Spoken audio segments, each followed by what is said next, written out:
Well, good afternoon, everybody. Happy Sunday. I don't know how many people are actually going to join us, but I'm very, very excited to be able to present this live. This is called ReEnvision Life Talks, stories of courage, life change, and hope. And I just started this channel last month with my good friend, Renata Constable, who came and talked about her own life story. And if you didn't catch that, you can definitely catch that on the replay. I hope that you'll be able to catch this either live or on the replay as well, because I have a very special friend. He's actually a childhood friend of mine. His name is Michael Irwin, and I'm so excited to have him here. But before we do, I want to give a really, really special shout out to somebody in my life. And today happens to be her birthday. It's my mother.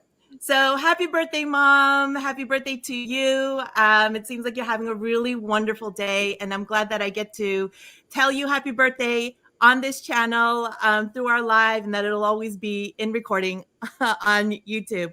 But I also want to say this month is not just my mom's birthday. It was also my father's birthday at the on the 7th. And so happy birthday to you as well, Dad. And I just want to say that it's cool that I get to do these live talks. I think last time that I did a talk, it was Father's Day. And I got to wish all the fathers a happy birthday, happy Father's Day. But today I get to wish both of my parents a happy birthday. So thank you both for who you are and just the life that I have and what you have modeled. But Mom, today I hope you are celebrating and having a really great day. So without further ado, I want to bring Mike Irwin here. And so feel free, everyone, to actually, I encourage you through our time together to really be able to ask comments, to give a shout out, to actually say hi to Mike. But if you have questions for him as you're listening to his story, please feel free to ask it in the chat. We have someone, my daughter Sophia, actually, who is monitoring for us. So without further ado, let me introduce you to Michael Irwin. Hi, Mike. Welcome to the show. Thank you so much for agreeing to do this. Of course. Yeah. So Mike and I actually met when my father, who pastored a church up in upstate New York, our parents attended the same church. Our families went there, and that's how we met. But he back then knew me as Sena, my Korean name. So you will hear him call me Sena rather than Michelle. So I didn't want anybody to get confused and say, who's Sena? So I know many of you know me. Yeah, that's all you know. And again, many of you know me as Michelle Park. I am a licensed marriage family therapist. And so anyway, part of ReEnvision Life Talks is to bring a platform to you to talk about people's lives, everyday lives. And as they talk about their lives, that they would feel that you, as you listen, feel a sense of hope and encouragement through the life that people have led. So Mike, there's so much to share. And again, I'm so excited. And I specifically wanted to have you on here because you have an incredible life story. And so why don't you tell us a little bit about yourself? And you could start from where you were born, where you grew up, and we'll take it from there. Well, I was born in upstate New York, a small town near Albany. The actual town is called Coxsackie, but I actually lived in a smaller town called Climax. And I'm one of 3 boys. So I got an older brother and a younger brother. I lived there and graduated high school in 1996. I moved down to South Florida in 1996, and I started college at Johnson & Wales for Culinary Arts. Everything was going great. Kind of starting my next chapter of my life, all that kind of good stuff. But before I left for Florida, my mom was diagnosed with breast cancer, and she went through a bunch of stuff. And she ended up getting very, very sick. So I ended up having to leave my life here in Florida to go back to upstate New York for a little while because I felt that was the right thing to do. And so that's what I did. And she passed away in April of 1999.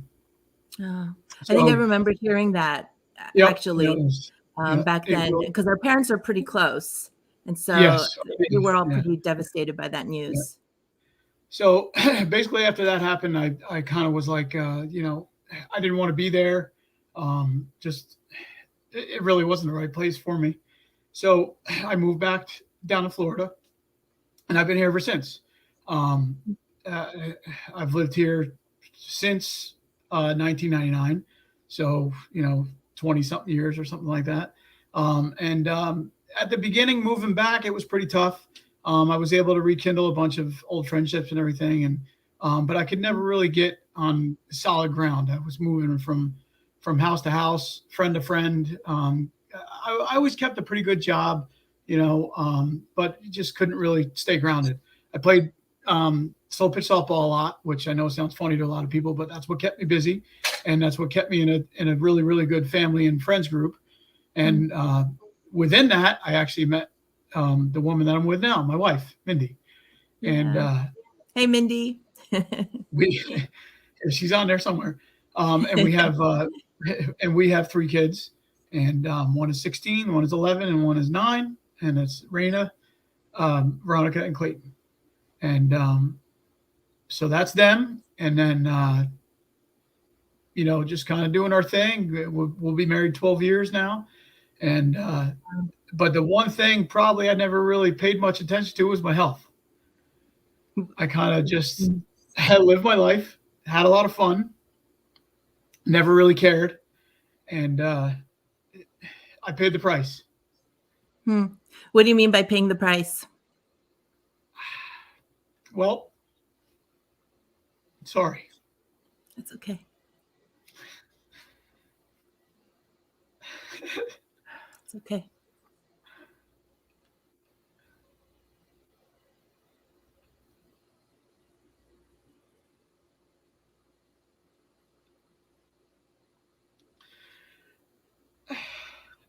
My apologies. Don't have to apologize. No, it's okay. Didn't expect that, huh? Yes, I'm sorry. So, what happens is you tend to miss out on a lot of stuff. There's things that you're not able to do. And, that happened quite a bit. And I kind of just kept it to myself. And it just kind of got really depressed. So I knew I had to make a change. And go ahead. You're gonna ask me something. There's a lot of emotion here, Mike, and I'm imagining you're thinking back to that time when there was a lot that was going on. And for those who don't know yet what your story is, and I know there's a bunch of people who do know you, who hopefully will see this later, and who you've shared your life with. What were some of those things what was happening in your life that you felt like you were missing out on, that you couldn't participate in? Well, you end up planning your day ahead of where you're going, to be conscious of not being pointed out in the room. So I was always like if we went out to dinner, I would always ask to not sit in a booth because I couldn't fit in a booth. I wasn't really big with going to pool parties, obviously, because I wasn't going to go in the pool. Theme parks, couldn't go to theme parks because I couldn't fit on the rides. And there was actually a time that we went to a theme park and I was kicked off because I couldn't fit in the ride. But even still, a lot of those things that didn't really kind of kick me in the face, so to speak, until I had my yearly checkup with my doctor. And it was right around the time when COVID started. And, everybody can believe what they want with COVID, but, that's where we were at. And I had my yearly physical, and the doctor basically told me, there's plenty of times that you come in here and I tell you that you're probably the healthiest, fattest guy that I have. And, he's like, that's all good and fine and dandy. He said, but in all honesty, he said, I lost somebody with the same numbers as you. And when I say numbers, the only problem that I had was high blood pressure. Other than that, I was a somewhat healthy, overly obese man, to be honest with you. And he had said, if you want to change your life, and if you do get COVID, you have a much better chance of living. Now is your time to change it, because with all this weight, I can't tell you that you're going to make it through it. So it kind of gave me a little bit of scare. Pretty scary.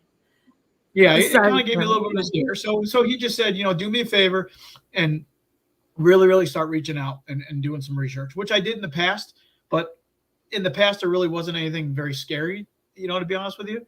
Yeah. So, now with the whole COVID thing and people dying left and right and all that kind of stuff, I decided to do some research, and that's what I did. And I ended up finding a surgeon. And basically he said, yeah, you're a perfect candidate, because I only had high blood pressure.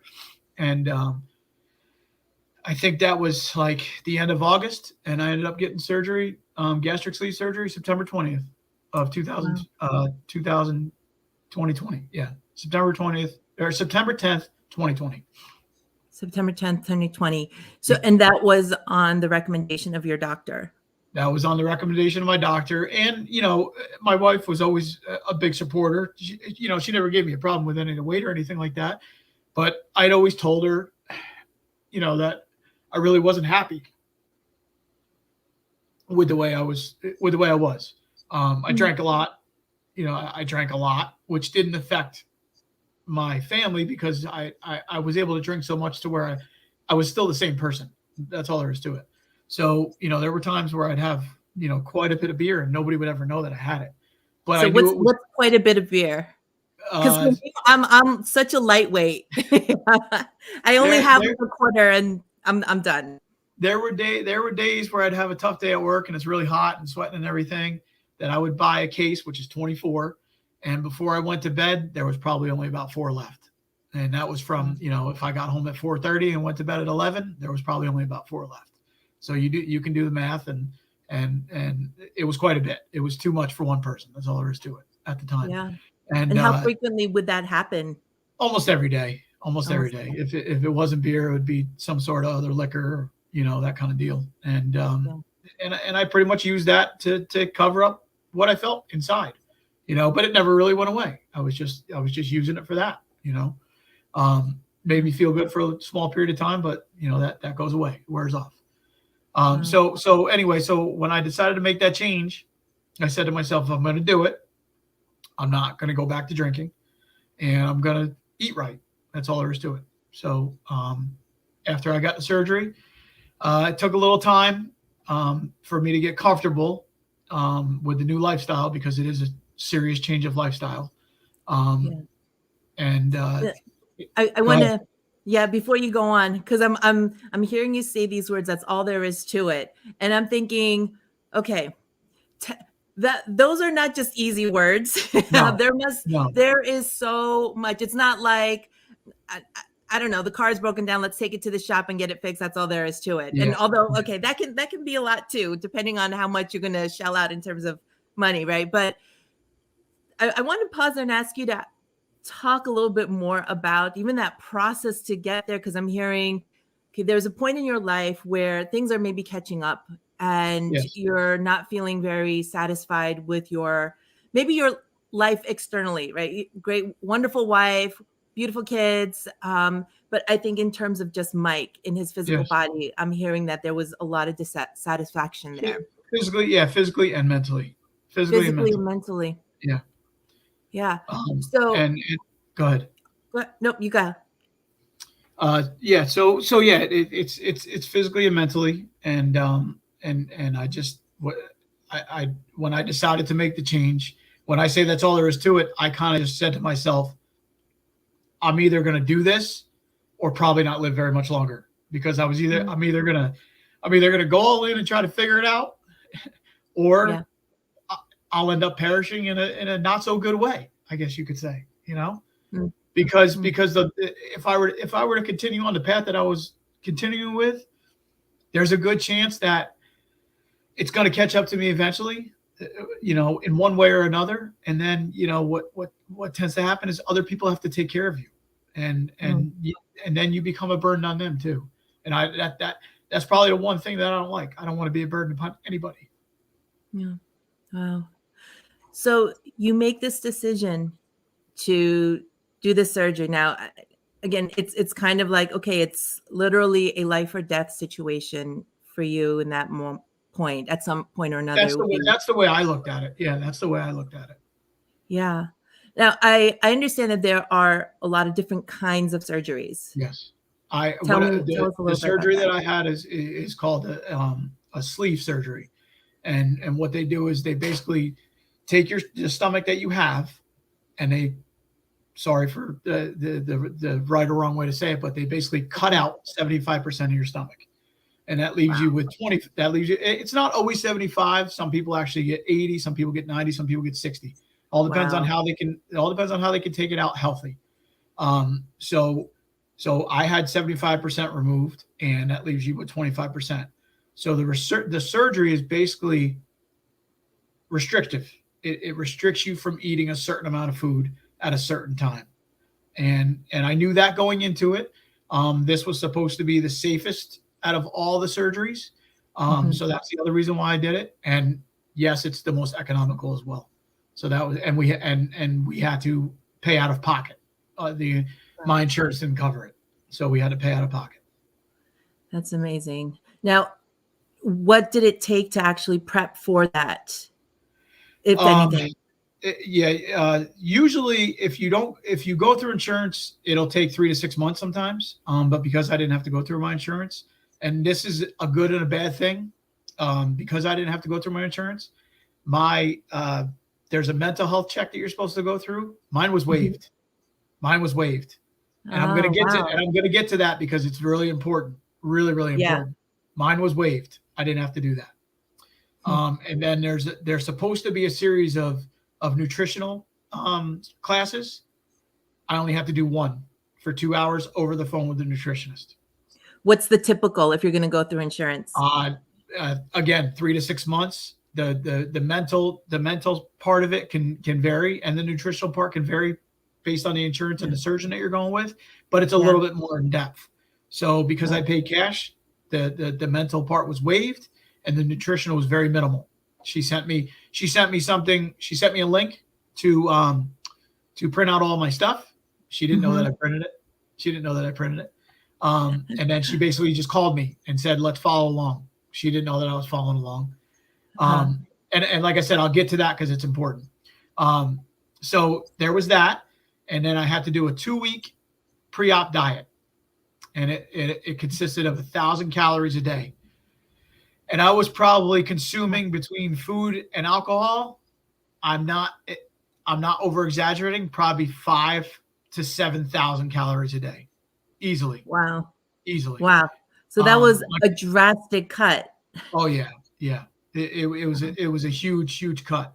But again, when I say this is the way it's got to be, and that's going to be that. Yeah. I had to make a decision and go all in, because the thing was, because I was paying cash, for the doctor to do the surgery, it's the idea of the diet it's twofold. One is to try to get you prepared for the surgery mentally and physically, because the same diet I had to do for another 2 weeks afterwards, but with no solid food. It was all liquid.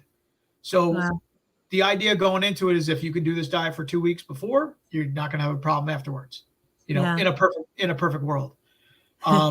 So I followed the diet strict as can be. And the other reason why, because I paid cash, I was warned that if you don't follow this diet, you're going to come in for an endoscopy the day before. And if your liver isn't shrunk enough for me to do the surgery, your surgery will get canceled.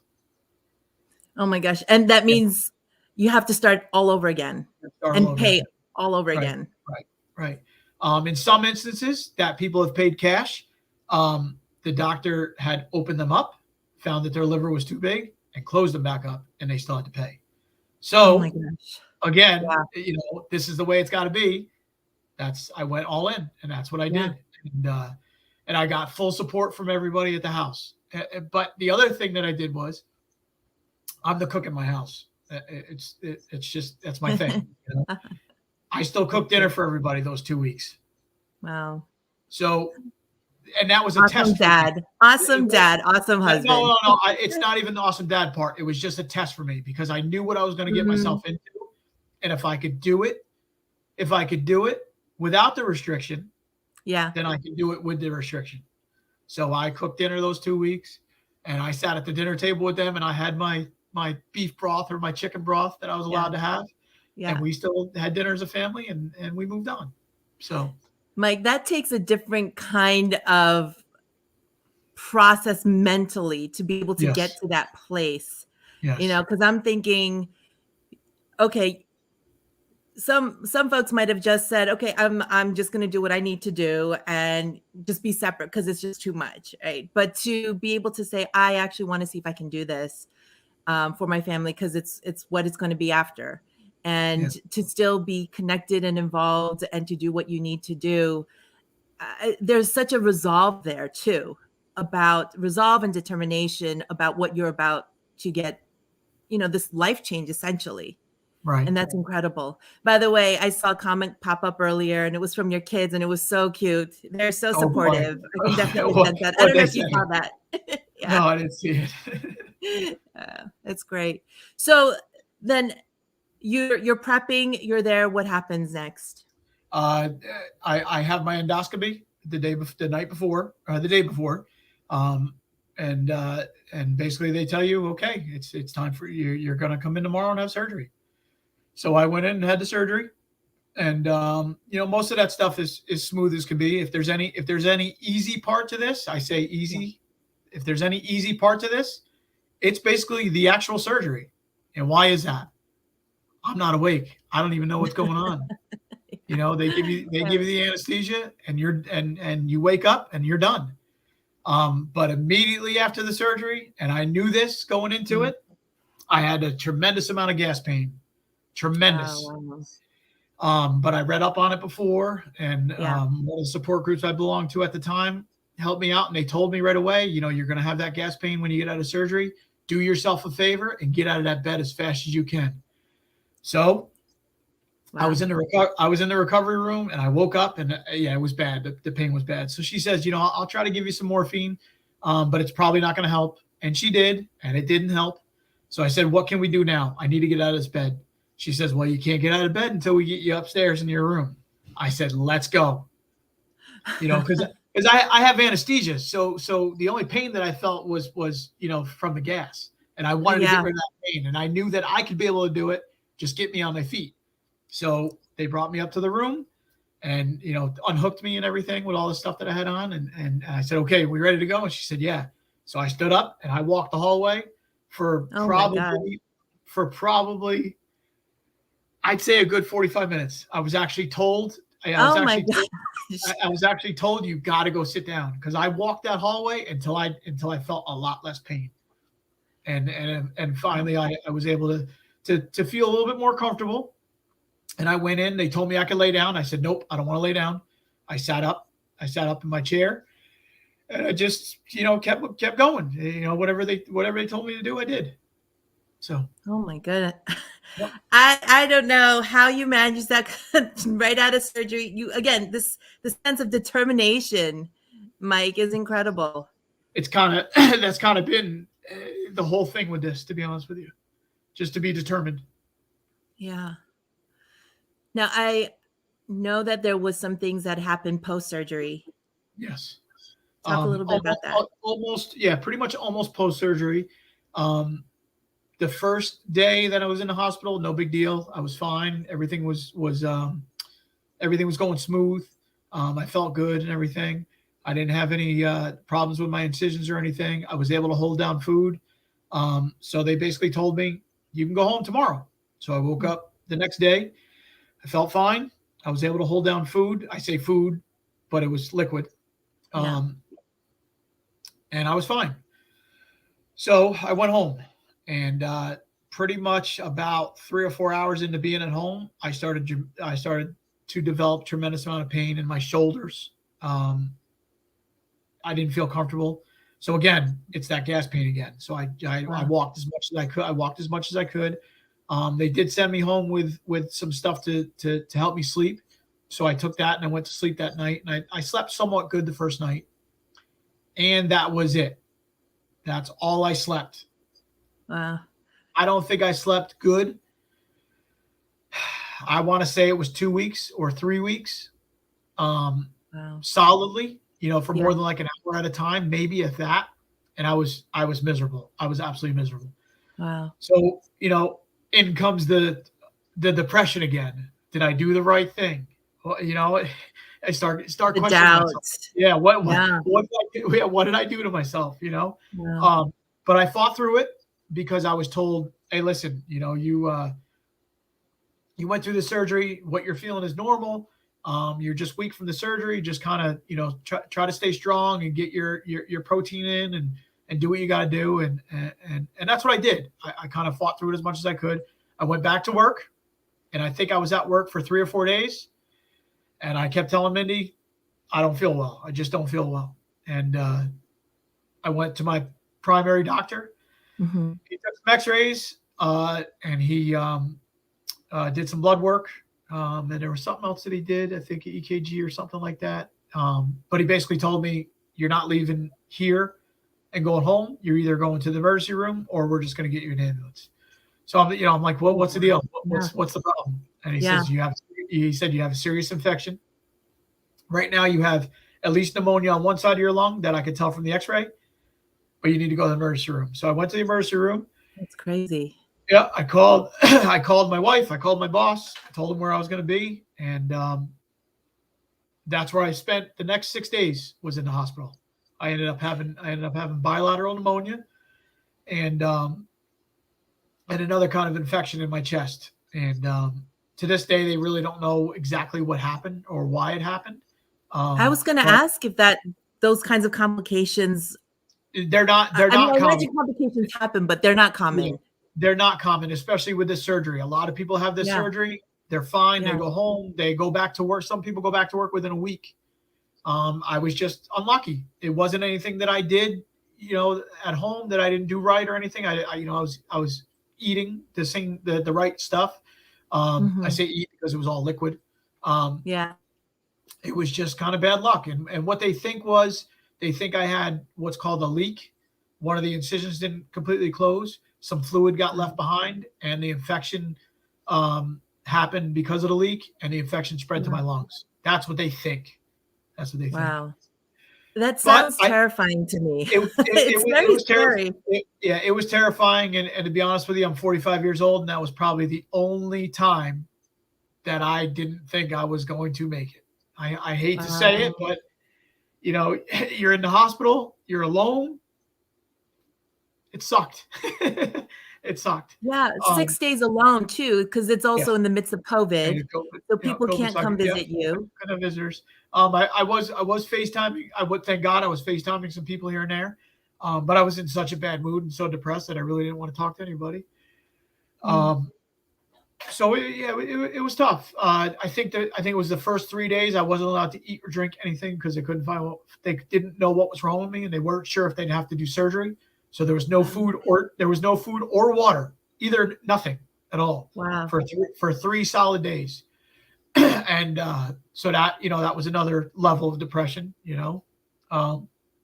So it was tough. It was tough on me, but it was probably the most toughest on the family. I imagine. I mean, to be out of a surgery where you're expected, some normalcy and of course normalcy in that post-operation healing and all of those things, I imagine they were prepared for that, but not prepared for this unexpected turn of events where you're in the hospital for 6 days and they have no idea really what's going to happen next. You don't know, they don't know. That is very scary. Yep. It was very scary, and it was probably the scariest on one of my daughters. She called me one night and she wanted to say, and we were FaceTiming, and she says, "Daddy, I want to see the room that you're in." And so I was scrolling the room, and she saw all the medical equipment. It was tough on her. She didn't expect that, and it was yeah. It was hard on the family. Tell me a little bit about that time for all of you guys, just a little more. Well, I tried to keep in contact with as much as I could. And I tried to, we tried to FaceTime as much as possible, but, Mindy works full time. So without me being home, she has the kids all the time. We have pets too. So she take care of the pets and do all that kind of stuff. So it was rough. It was really rough. And the roughest part probably was when's Dad coming home? Yeah. We never knew. We never knew when I was going to come home. And it was, I basically left. I said goodbye to them at school. I went to work and I didn't come back. And it was, it was only for 6 days, but it was a long time. I imagine it felt like eternity when you don't know what's going to happen. It was a long time. But the cool thing was I was in the right place where I needed to be. They finally figured it out. I ended up having to get a drain put in that I had to wear on me for another 2 or 3 weeks after that to constantly drain the fluid that was left behind, because that's what was happening. My body wasn't getting rid of the extra fluid. A lot of other people, they have that fluid and they're able to get rid of it. My body just wouldn't get rid of it. So, and there's actually certain things today, like my voice. Sometimes it sounds like I'm losing my voice. This is actually from that. It's wow. It's from the scar tissue that was left behind on my lungs. So it affected that part of it. Sometimes when I take a really deep breath, it hurts. So I have certain things here and there, but it's few and far between. I don't really let it bother me much. I know you've had a huge lifestyle change, because I'm curious too. You exercise regularly now and you go on running. I mean, you've done a couple of like 5Ks and some incredible things. And I'm wondering, does that affect you when you're running? No, actually, no. Because one of the things that I learned as soon as I started to get into running, the one thing I learned was how to focus on my breathing. So I tremendously concentrate on my breathing. In fact, so much so that I usually don't run with music, which sounds really weird to people. But I don't run with music because I focus on my breathing and I listen to my footsteps. And it helps me stay focused. It helps me really understand what's going on with me during the run. That's so fascinating, because often when I work with folks who see me with high anxiety, one of the things we teach is focusing on breath, right? Breath work, and just being very mindful of your body, your breathing. And that's the first thing that we try to help people to do. Like when you feel like you're going to have, first of all, panic attack, I know you're thinking about all these other things, but to be very mindful of what are you seeing? What are you hearing? What are you just sensing around you? What do you smell? And those are the things that really help people to be much more focused. So that was just reminding me of what you're doing to keep going, to stay focused. And so it's helped me tremendously, not just get through my runs, but also, helps me feel better, to be honest with you. The same feeling I get now after I get done with a really good run or a really good workout, or really any workout or any run or any sort of form of exercise. Yeah. The same feeling I get when I get done is the same feeling I used to get when I drank a lot of beer. Funny how the brain works. Yeah. So I've been able to replace that. But the difference is I don't have the depression afterwards. I don't have the guilt afterwards. Yeah. So, yeah. I often talk about guilt and shame too with folks, and just the difference between guilt and shame, and guilt being something that we might feel bad about, right? I recognize that probably wasn't the best thing to curse somebody out, right? Or say something mean, and maybe I'm going to go and apologize to that person. But shame will actually be very destructive and say to us, wow, you're so messed up. You can't even be, what a screw up you are. Right? Yeah. And shame will really be that voice that actually, I think, makes the depression worse, because it's attacking our own personhood.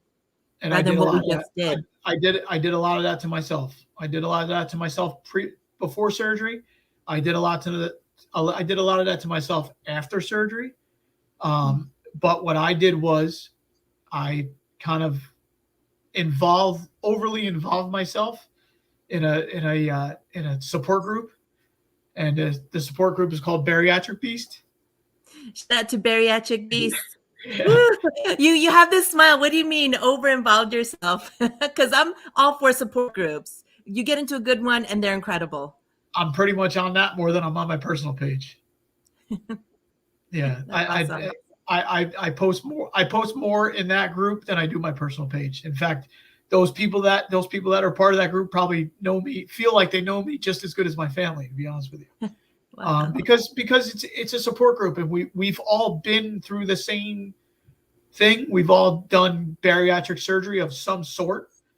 We've all had the depression. We've all suffered from certain things. We're all trying to overcome things, and we're all pretty much on the same kind of path. Not just have the surgery and allow the surgery to run our lives. We want to still live our lives, but also in a healthy way. And there's what's that difference? Because is there a difference? Oh yeah, there's a big difference. You can have this surgery. You can have the surgery and say, you know what? I had the surgery. As long as I follow all the rules, I'll lose a bunch of weight and I'll be happy again. I'll be skinny. I'll be happy again. Well, sometimes that works for people. It didn't necessarily work for me. It doesn't necessarily work for about 70% of the people. You have the surgery, you follow the rules, you lose a bunch of weight, but you're not happy. Why? You're not happy. You're not accomplished. You don't feel accomplished, because most of the time the surgery is for vanity purposes. You want to look better. And a lot of the times, most of us forget that it's here. You got to fix up here.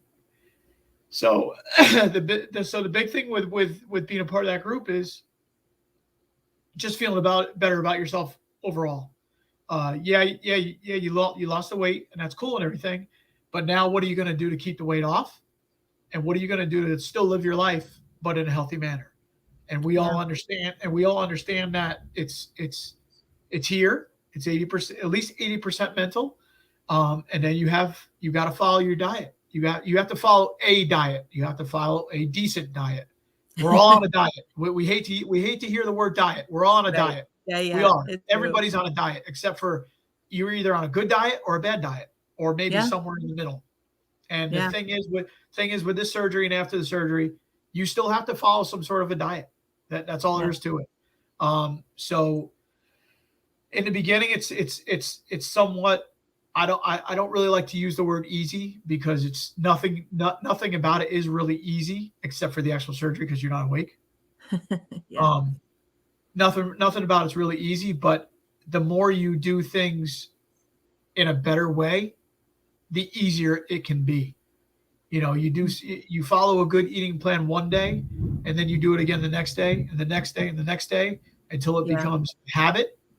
Then it starts to become easy, but it never ends. It's never going to end. Just because I had the surgery doesn't mean I'm cured. It doesn't mean that I'm going to be this size forever.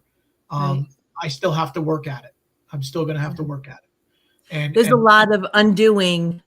When we think about, for 45 years, let's say 43 years, right, when you had the surgery, but you really think there's so much of what has been ingrained in you. And then to be able to unlearn that and to be, I imagine, patient and gracious with yourself in the process. And I think this is where the support group is so great, because they will be that voice. Of course, a good one will still kick your butt, right? And keep you in line and accountable. And that's what they do. The support group doesn't. They're there for support, but I'll give you an example. People get out of surgery, and the first 2 weeks is liquid. It's a liquid diet, and they want you to focus on getting your protein in and getting your water in. So you drink protein shakes and you drink water as much as possible. After the 2 weeks, you can go into what's called a soft food stage, and basically you can puree your food and try to get it that way. And there are people that actually puree French fries. Oh wow. I guess you can puree anything, right? Yeah, they'll puree French fries, and I'm not saying that's not the way to go. If that's what you want to do, and that's what makes you happy, and you're going to be healthy, and you think that that's okay, so be it. But what tends to happen is that, okay, I pureed French fries and I held them down. I'm going to do it again tomorrow. But what's better, pureed French fries or yogurt with some protein in it? You just said something about sometimes we give ourselves permission, right? One little permission, and we think that we're going to be able to do it. But that permission, we definitely, again, there are days when we can and say, okay, fine, that's probably not as healthy. But sometimes when it gives into that path where we're trying to actually go the other way, or a healthier lifestyle, that it may actually bring us back to what we're conditioned to and used to. Right. And that's where, remember I told you about the mental part of it, Yes. the mental part that was waived for me. Yeah.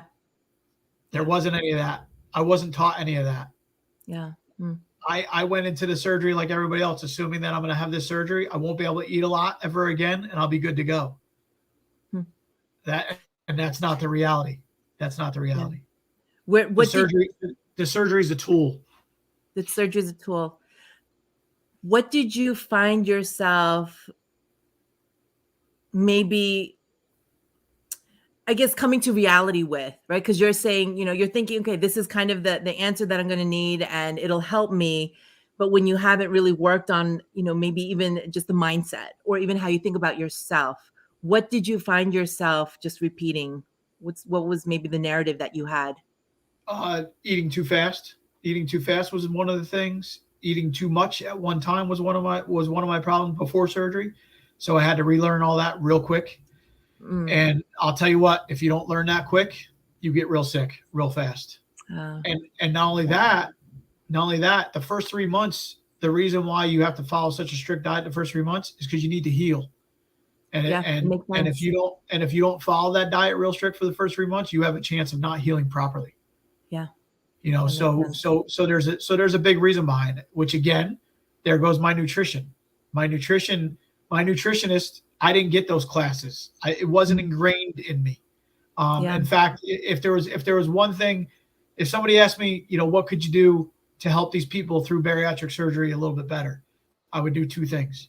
One, I'd make them focus on their nutrition earlier on, and two, I would they would go through a psychiatrist a lot more often, because there's a lot of these people that have the surgery that probably shouldn't, just because they can't make it mentally. Yeah. They can't make it mentally. Yeah. When, it's one thing to, let's say, relearn something. I'm wondering, when you were in those places of depression before, what would you say to yourself about you? And then even after post-surgery, right? There's so many things that you're relearning how to do or unlearning and then learning how to do. What would you say to yourself about yourself before actually getting to a healthier place? Uh, I really wouldn't say anything good. Yeah. So like I what, wouldn't. what, I what wouldn't say. I wouldn't say anything good to myself at all. There was. It was really bad for me. I'm always afraid of failure. It's probably one of my biggest fears is failure. And You wouldn't be alone with before, that one. yeah, but before surgery, that's all I felt was a failure. Even though I had the great family and the kids and everything, I felt like a failure. And that's all there is to it. And post surgery, once I had started having the complications and things weren't going the way I thought they should go, I felt like a failure. So I did what I thought was best. I started reaching out to other people that had the surgery, friends of mine that had the surgery, and they probably helped me the most. And there was also this one nurse that I can't find. Um, she basically told me, if this is going to work, she's like, you got to be kind to yourself. So that was that. I want to see if I can bring some of these things up, because there are some pictures here that I want to show again, just to see the process and the progress that you took for people. I think it wasn't easy to do what you did. She was the one when she told me you need to start loving yourself and you need to start being kind to yourself. She was the one. She was the one that said, start taking pictures. I love that. I love that. And start taking pictures. What was that going to do for you? She said start taking pictures because you're gonna that's the only way you're gonna be able to see the change. And she kept telling me that a lot of people are gonna see the change, but until you see it personally, you're never gonna change up here. Yeah. I love that she gave you that tidbit. Tell me a little bit about what you see here. Tell folks that are seeing this. Well, the guy on the left, It's hard. It's hard. Yeah. Oh. Take your time. Thank you, Mike. I didn't like the guy on the left at all. I love the guy on the right. That's really all I can say. What's the difference apart from the weight? You can see it in the smile. Yeah. And that's a great smile. Yeah. Yeah. There are a few more pictures here that I just wanted to show. Yeah, what is this one? That was the after the endoscopy. That was when I was told that I was going to have surgery. And so that would go, and that was a relief that was going to happen. Yep. Yeah. Yeah. That was kind of like the final, thumbs up to now it's time. Now it's time. Yep. Wow. That was right after surgery. Yeah. That was right after surgery. And when I decided to post about it, I didn't really tell anybody else about it. Only my wife and my close family knew. Even my brothers didn't know. Wow. And I told them about it right after I took that picture. Yeah. Kate, I don't know if you saw her comment. She said, "You're doing great." Thank you. What about this, Mike? So that right there, again, the guy on the left, I'm smiling, but there's not really that great of a smile there. It was kind of just, I better smile because I'm taking a picture. And the thing is about the picture on the left is it's with, one of my children and with my wife, and I should be really, really happy. The guy on the right feels a sense of accomplishment for himself.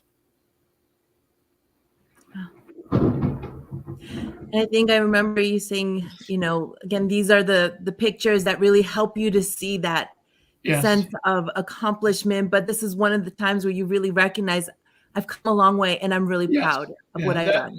That picture on the right is, and for those that know me, one of my biggest goals, so to speak, is to be able to pretty much walk around my neighborhood or run around my neighborhood with my shirt off and be proud. And I was never, a big fan of ever taking my shirt off in public. But this right here, is a picture with my shirt off and just being proud of what I've done. Yeah. And you work so hard. It's incredible, Mike. It really is. And you see all these, Incredible Hulk, you're called. That was a comment from my dad. Yeah. I mean, back picture. I mean, that's just hard work right there. Hard work. Tell me about this one. That was one of the 5Ks that I did kind of last minute for a friend of mine, to support a friend of mine. And it was when I beat my personal record. I was able to do a 5K in under 30 minutes, and the time was 26 minutes. That's incredible. So it was a big accomplishment for me. Yeah. How many of these have you done since, whether it's 5K or 5Ks I've done probably a half a dozen to a dozen. But the biggest one was the very first picture. And that's the reason why it was the first picture. That was when I did finish my half marathon, which is 13.1 miles. Wow. Oh my goodness. That is incredible. Now, at your heaviest, do you remember, I think you had said something, I know in our conversation you had shared it. My highest recorded weight was 355 pounds. And today you are? Today, as of this morning, 192. That's, oh my goodness, that's amazing. But the number on the scale doesn't define who I am. That's all it is doing. Absolutely. The number on the scale now is just a metric, so to speak, on what to follow from here on out. a longer term goal of mine is to try to stay under 200 always. But now I'm just working on more of a body fat percentage rather than the actual number on the scale. So I'm trying to work on losing my body fat, but also increasing my muscle. So whatever the scale shows at that certain amount of time is what it's going to be. There is such a resolve with that too, Mike, because Yes. with that, you're saying it's the numbers, it's going to fluctuate. It doesn't define who I am.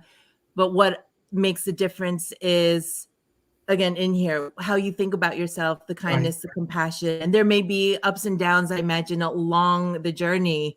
There's ups and downs. There's ups and downs almost every day. There's ups and downs throughout every day at different times. And I've learned to celebrate just about every victory. Whether it's small or big. Yeah.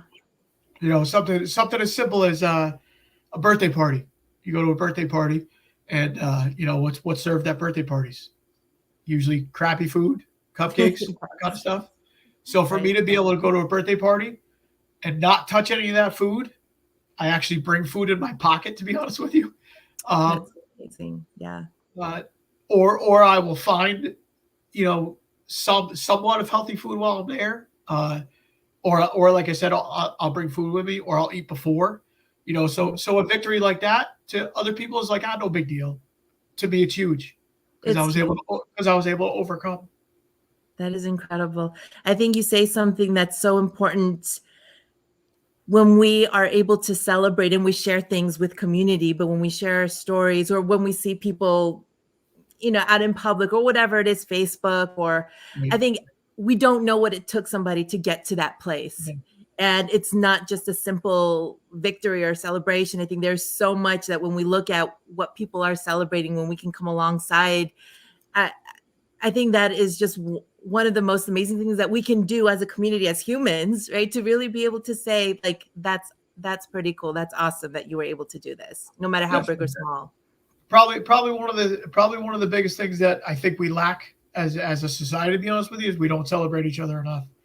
Yeah, I agree with you. We tend to break each other down a lot faster than celebrate each other. 100%, and unfortunately, we've seen that way too much. And I do it myself. I do it to my kids. I do it to my wife. I'm just as guilty. I have a hard time.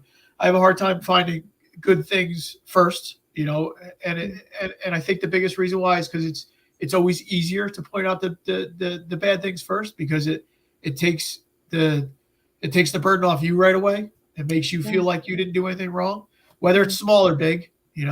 So that's it. It's a learning curve. It's a constant learning curve. I think I don't push this lifestyle on anybody else, and that was one of my other big things too. This was, a lot of people ask me, why did you do it? Who did you do it for? I didn't do it for anybody else but me, to be honest with you. And that sounds selfish to a lot of people, but the old saying goes, if you can't make yourself happy, you're not gonna be able to make anybody else happy. Yeah. And let me tell you, when you can be at your best or feel like, you are able to love who you are. Right. I think that love is there, that you can actually love others even better. Right. Yeah. Tell me a bit about this. We have a couple more minutes left, and I don't know if anybody has asked any questions, but I would love to just have you talk about this picture before we end. And I love that your wife, she's right there in the comments. We're proud of you. Yeah. So that picture there is just, kind of, we were back in the one on the left. We were back in upstate New York, and it's, it's a good picture. She's always looked better than I have. So, that's a great picture on the left, but the one on the right, for me personally, I hope she's proud. That's really it. I think so. Yeah. There was something that you had said about that picture on the right. Do you mind going into that a little bit more when you and I talked? Do you remember that? It was the way that she was posing with you. Oh yeah. It was to me. It felt like she was proud, because on the left, if you look at her hand placement, right, just something simple as that, you know, the picture on the left, she's got her hand, kind of in the center of my chest, my stomach, but on the right, she's actually able to put her hand all the way around me. So it just makes you feel good. Yeah. Yeah. And both of you have these great smiles, Yes. and it's just, I remember how moved you were even telling me. And I Yeah. agree with the comment here. You guys are a beautiful couple and an amazing team. Because you have the support of your group. At the same time, when you don't have the support at home, it makes it that much more difficult. And I think it's what you were able to do also speaks to, I think, the strength of family, strength of Mindy and your children that have surrounded you and been with you all the way through. And I think it's really beautiful. Yeah. Mike, if there were some things that, let's say, folks who are considering this, and it doesn't even have to be with surgery, I guess with anything in life, any challenges that they face, and they're really struggling, or they're unsure about themselves, like what would you say in this process and in this journey, words of wisdom that you might have that you could impart to them? I figure basically just you got to get your mind in the right mindset. It's really all about mindset. I was told that in the beginning as well, that it's mostly all mindset, and it really is. It has a lot to do with mindset. Every day when I get up, the first thing I think about is what am I going to do for exercise? What am I going to eat throughout the day? So I kind of plan out my days and plan out my exercise. So I would say make sure you're okay in your mind first. If you can get your thoughts proper in the right frame of mind, where you can set yourself up to succeed in whatever way you want to succeed, because being successful is different for everybody. A lot of people think, if I have a lot of money, I'm successful, but okay. But I would say it's making sure you're strong upstairs before anything else. If you can get yourself strong in your mind, then the rest will follow. I imagine in order to do that, just having people around you who would know how to help you to do that is so important. So surrounding yourself with people. You got to surround yourself with the right people. You got to surround yourself with the right people, but also keep in mind that not everybody's going to be supportive, and that's okay. What I've learned is the people that aren't supportive, or show some sort of jealousy, or still find a way to make fun of you in some sort of way, they got their own problems. Yeah. They got their own problems, and they're basically just using the words to get rid of what they got. Yeah. The saying "hurt people." Yeah. Is very true of that. Just one thing before we go. I don't know why I got this on it's like things pop up on social media and stuff, but I had something from Warren Buffett, but he said something like, it takes 21 days to start a habit, 12 weeks to find a groove, 6 months to lock it down, 1 year to crave it, 2+ years to make it a part of your identity. When you set a habit, these are your milestones. And that, when I read that, it was shortly after our conversation earlier in the week. I thought about what you told me, how you didn't actually feel like as part of that journey, right, being yourself or where you were. It took some time. It actually wasn't until a year later. It's funny that you see that, because in all honesty, so that people know, this isn't something that Michelle, I'm sorry, Senna. I see Michelle on the screen. This isn't something that Senna just that she planned. This is something that she just told me just now. But the funny thing is about what you just read, is that's pretty much the timeline that I followed. Huh.